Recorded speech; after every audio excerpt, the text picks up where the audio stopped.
Group 17, and today we'll be presenting our project, the Triage Virtual Assistant, a web-based tool designed to improve emergency room triage.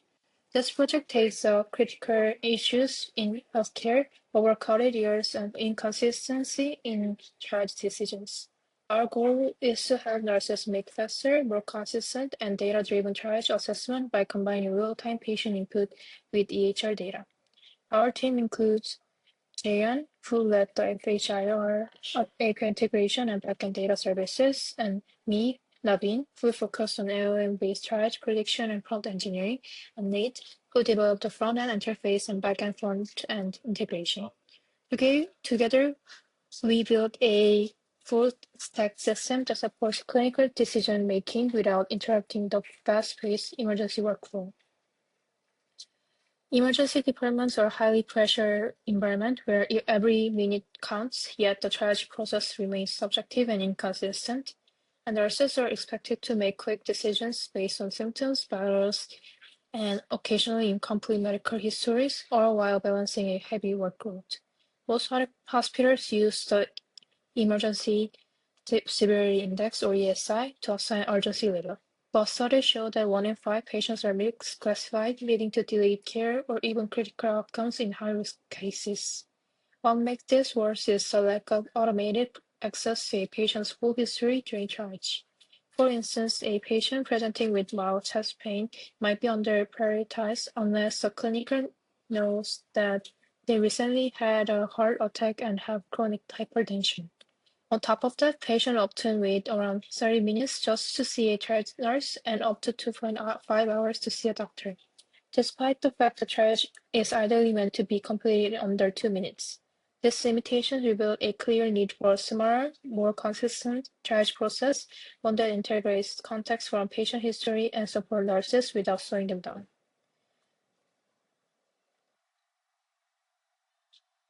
So to address these challenges, we built the Emergency Room Triage Assistant, a web-based application that makes nurses make faster, more consistent, and more informed triage decisions.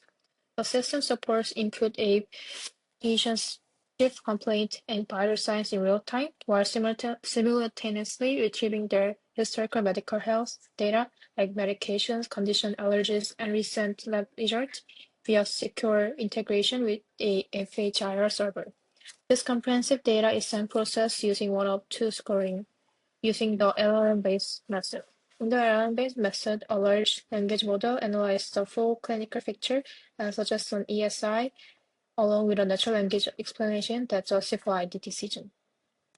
And the nurse sees the suggested score and explanation, and they also retain full control. They can override the recommendation if they believe a different triage level is more appropriate. In short, the assistant helps streamline triage by combining real-time clinical input with intelligent, data-driven support while keeping nurses fully in charge of the final decisions. And here's a high-level look at how the system is built. The front end of the application is developed using React and TypeScript, providing a clean, user-friendly interface for nurses to enter information and view results. On the back end, we use Fast API to handle requests, manage logic, and communicate with the smart on FHIR server for secure access to patient records. The FHIR integration allows us to pull structured data such as vitals, medications in real time. Once the data is gathered, the backend passes it into one of the LLM methods, and that uses prompt engineering to reason through the cases like a clinical assistant. The results are returned to the front end where they are displayed along with the triage rationale and the option to override. This architecture ensures a smooth, secure, and responsive experience without sacrificing clinical judgment. All right, so let's start with a demo and actually see our application in action. So this is the front page that the nurse will see when a patient comes in and they need to enter in information, or when they need to enter in information for another patient after they've submitted a previous score. So we have things like first name, last name, the birthday, symptoms, as well as other vitals such as blood pressure, heart rate, etc. All with standard units. Temperature, you can switch between Fahrenheit and Celsius. One thing to note is that these three fields are required to actually retrieve the patient's FHIR data. And one thing to note before we actually do that is that our application relies on the Smart on FHIR sandbox for patient data. In order to do that, we need to generate and retrieve a bearer token. So we'll launch our backend with this URL to actually retrieve that. So we launch our application and we can select any arbitrary patient to generate that token. So I'll pick that first one, and we see that we successfully generate the access token, which is a type of bearer. So once we have that now, we can actually start retrieving the patient's data. So let's run through a use case that a nurse might actually experience. So let's say that a patient named Devin Bailey comes into the emergency room, born on this date, and I'll just show what it looks like to retrieve the score first without putting in any symptoms or vitals. And so we see that we can successfully retrieve the patient's information. The patient has conditions such as appendicitis, hypertension, anemia, etc. The patient's on various medications. No allergies or clinical notes that could be found, but the patient had past encounters due to their hyperlipidemia, or things like their viral sinusitis, a forearm fracture, and other things of the sort.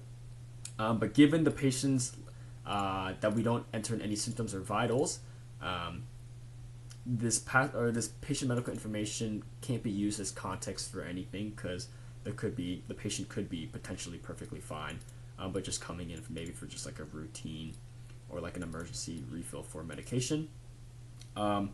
So we assign a level 5, so the least urgent option, because there's not enough information to tell, so the patient could be perfectly fine. But let's say the patient is experiencing some kind of persistent dizziness and fatigue, and the nurse takes some of Devin's vitals. One thing to note is that not all the vitals are necessary for this to work. So let's say the nurse only chooses to take these 3 vitals of the patient. So now, given the patient's symptoms as well as the vitals, we can now use the patient's medical information as context to give us a bigger picture.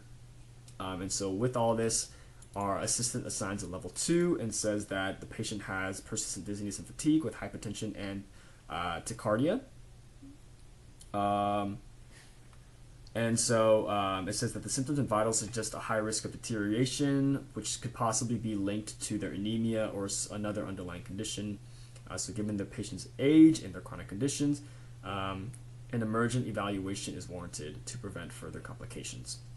So this is important because the nurse, at first view of the patient, could choose to only assign maybe like a 4, maybe a 3, given their age. But they could overlook important information like the patient's conditions or reasons for past encounters, if there were any recent. And so they want to take that all into account. And this also fixes the issue where the triage decision process is slightly subjective. It's up to the patient's or the nurse's judgment. It's inconsistent. So this fixes that by making it deterministic, efficient, and consistent. So let's say the nurse overlooks everything and decides they want to override. Anyways, they're free to do so. One thing to note is that we do not allow any score outside of 1 to 5, which is standard. But let's say the nurse wants to go back to level 2, they're free to do so, and once everything is good to go, they can submit the triage decision. But let's say, what if we can't retrieve the patient's medical information?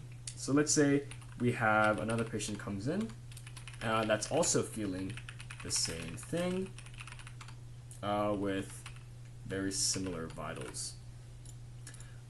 So this patient does not exist in the system, and so no medical information could be found, so we're still just using that the symptoms and the vitals as context. And so this time it decides to assign a level 3, given, yes, the patient's age, but also there's no more of that condition or the past encounters information as context that raised the past patient's level from like a 3 to 4 to a 2. So this patient, Nate, will be a level 3 in this case. And so once the nurse looks over everything and thinks that it's good to go, they're free to submit their decision and wait for another patient to come in. So that concludes our demo for our application. So that is our system in action. Let's recap our several key accomplishments. First, we successfully implemented secure smart on-file integration so we can safely pull patient records. Our LLM gives real-time triage recommendations with clear explanations, helping nurses to understand the reasoning process behind the output. The override system mimics real-world triage workflows, ensuring the nurse to remain the final decision maker. And after deployment, everything is fully ready to use on any browser. Looking ahead, there are several areas we hope to expand in future iterations. First, we plan to integrate free text clinical notes, which often contain valuable context that structured data can miss. Research has shown that combining structured and unstructured data can significantly improve emergency severity predictions. We also want to make our LLM smarter about dealing with missing data, since real-world EHRs often have missing or inconsistent fields. Another direction is a mobile-friendly version of the app, so nurses can triage patients on portable devices during high traffic or bedside situations. And of course, we hope to pursue clinical validation by partnering with the hospitals. This would allow us to evaluate the assistant in live environments and gather feedback directly from end users to inform iterative improvements. Beyond emergency departments, these assistants could benefit other healthcare settings where rapid, informed decision-making is critical. Think about rural clinics where specialist knowledge is scarce. The system can triage patients more consistently, even without full EHR infrastructure.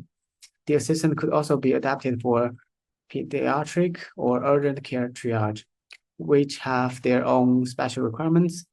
We could even adapt it to factor in hospital capacity or pandemic situations.